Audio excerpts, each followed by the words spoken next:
Ladies and gentlemen, One Punch Productions, Fight Factory, and the Tampa Downtown Hyatt present this contest, 4 rounds, undefeated junior lightweights. Your referee is Dennis Devon.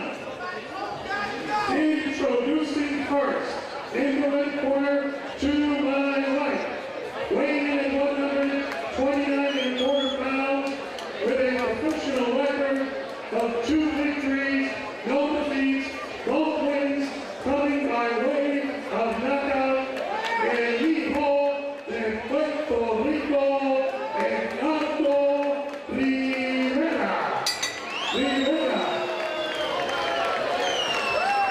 His opponent in the blue corner, weighing in at 129 1/2 pounds, he is also undefeated in 2 professional bouts.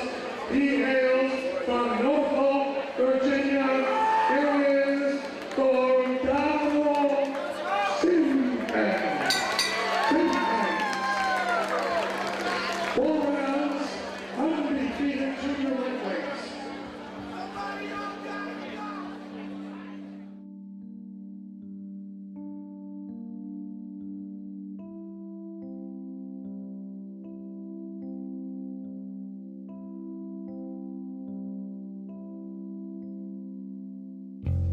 Cordaro Little Lamb Simpkins had a promising career ahead of him.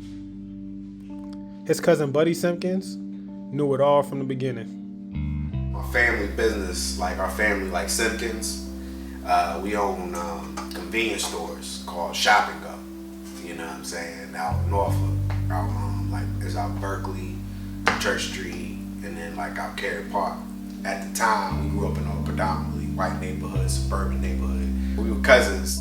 His grandfather and grandmother stayed in the same neighborhood as my mom and dad, and we literally grew up around the corner from each other. Like you could walk to our house. And our house, we used to fight a lot, you know what I'm saying? So, but when he hit you, you felt it, you know what I mean? Like it won't like somebody hit you, but sometimes like your organs hurt, you know what I'm saying? Like when somebody, Cordaro hit like that, since he was like 2, you know what I mean? We used to get it in, and he hit me one time. I was like, damn, motherfucker hit. And he was a natural. That's what he wanted to do. He always fought. That's all he wanted to do. He ain't say nothing else. He ain't want to be no doctor, no lawyer, no nothing else. Then it say, boxer, period, point blank. When we were growing up, I used to always say like, yo bro, you gonna fall on concrete. You know, all you got is boxing. You ain't got nothing else but this. But boxing didn't just come out of anywhere for Cordaro. His father was a fighter who turned to boxing to stay out of trouble. Yeah, all of them used to box. They all came from Barrard Park. That's out Norfolk. It's the trenches. If you came out Barrard Park, you could fight, period. Point blank. In a sentence, like you Olympic quality, special, qualified. Everybody that come out of that gym. Everybody. I'm sure you heard of Pernell Sweet Pea Whitaker, the greatest defensive fighter of all time. 83 gold medalists at the Pan Am Games, 84 gold medalists at the Olympics, the 4 weight class world champion, undisputed lightweight champion, 40 wins, 17 knockouts, straight out of Barrard Park. Of course, Cordaro would look up to Sweet Pea. I got into boxing in 2007, 2008. Well, to me, it's the sweet science, man. Like you can box, and then I think we grew up in Bellamy Woods, so we were around the corner from Sweet Pea Whitaker. He used to just go by his house and see it, and then Halloween, he used to always put out big ass candy bars and everything like that. He used to have all the Rock Wilders in the backyard. Yeah, they were dope, man. They had all the toys and everything. They were cool as hell. With the success of Sweet Pea Whitaker and looking at his dad trophies on the wall, it was a no-brainer that Cordaro would jump into boxing as soon as possible. Amateur, he won a lot of fights. Like he won probably amateur. He only lost probably 15, but he probably fought over 200. You know what I'm saying? Cause he was fighting since he was 8 years old. Since we were little kids, we used to be like, yo, Olympics, Olympics, Olympics. We go to Olympics, Olympics, Olympics, Olympics. That's all we preached in our head, bro. we ain't seen nothing else. You know what I'm saying?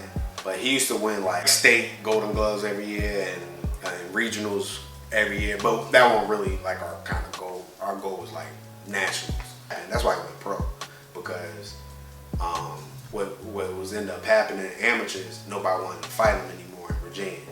So like he was fighting like twice, like for like probably like 2-3 years. He was fighting like twice a year. Then try to qualify for the Olympics or try to get his rank up before the Olympics. And then like 2008 when I stepped in, that's when he was really trying to like qualify. That's when me and him started training. He was training for the Beijing Olympics or Olympic trials. And I just wanted to just work out, start running with him, and you know what I mean? And then he, like I already had like workouts that I already did, and he used to like the workouts that I did.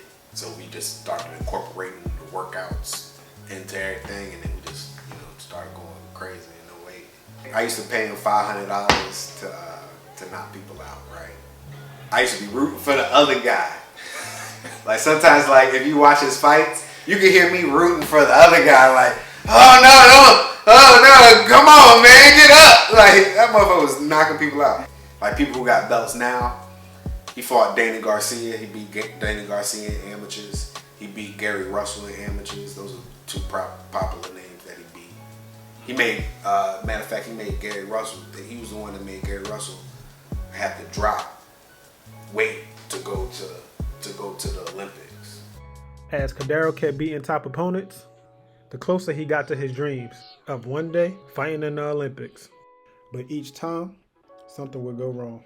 In Colorado, we under sea level. So what happened, we trying to get his weight down for the fight. Got his weight down for the fight. He go out to Colorado. When you go to Colorado, since we 30 below sea level, and you go out to Colorado and it's like high altitudes and shit, you actually gain weight. And when he gained weight, he had to run that shit off. So he was dead tired. You know what I'm saying? So he lost that shit, came back. Then he tried to go to Michigan, another qualifier or something like that. He could get back on, be an alternate or something like that. He got in that tournament, he had on either blue or red gloves, right? And blue headgear or whatever. But he had the opposite glove on. So if he had a blue headgear on, he had red gloves on. You know what I'm saying? Or if he had a red headgear on, he had blue gloves on. Mm-hmm. So the dude that was scoring it was scoring for him, but scored for the other guy because they got confused because his colors, you know what I'm saying? And they told him after that, but it was too late after that bullshit.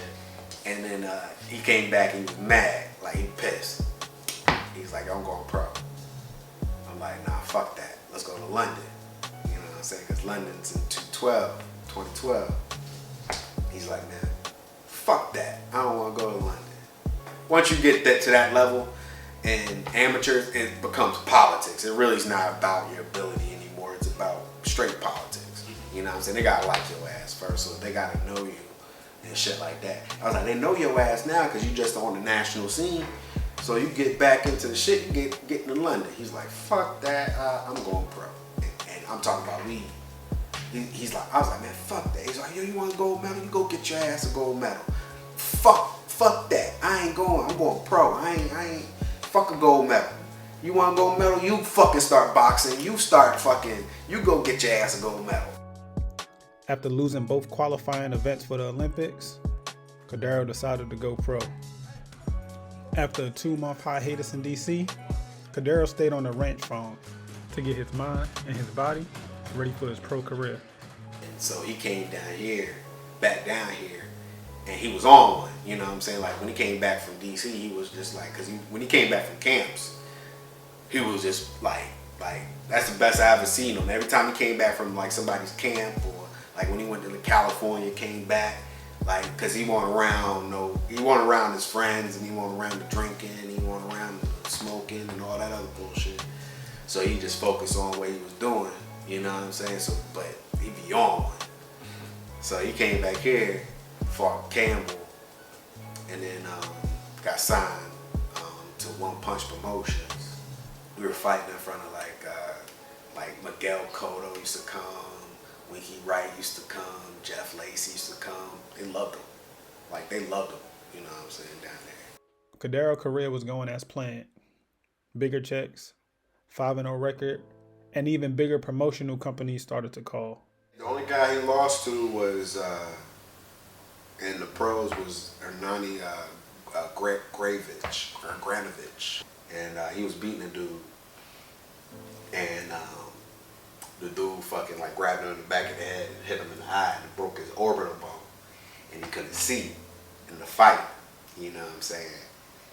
So he fucking was going to do like he couldn't see him, so he was touching him, you know what I'm saying? And he was a dangerous dude, so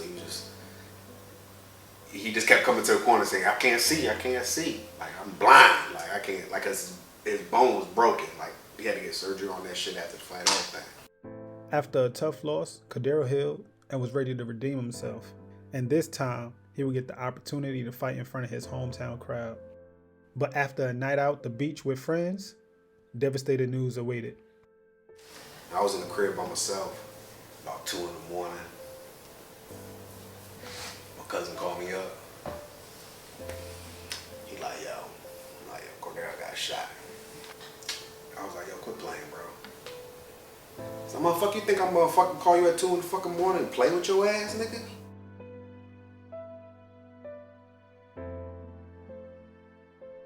22-year-old Cordero Simpkins was shot near 18th Street and Pacific Avenue at the oceanfront. He was a professional boxer, and many said he was headed to a world title.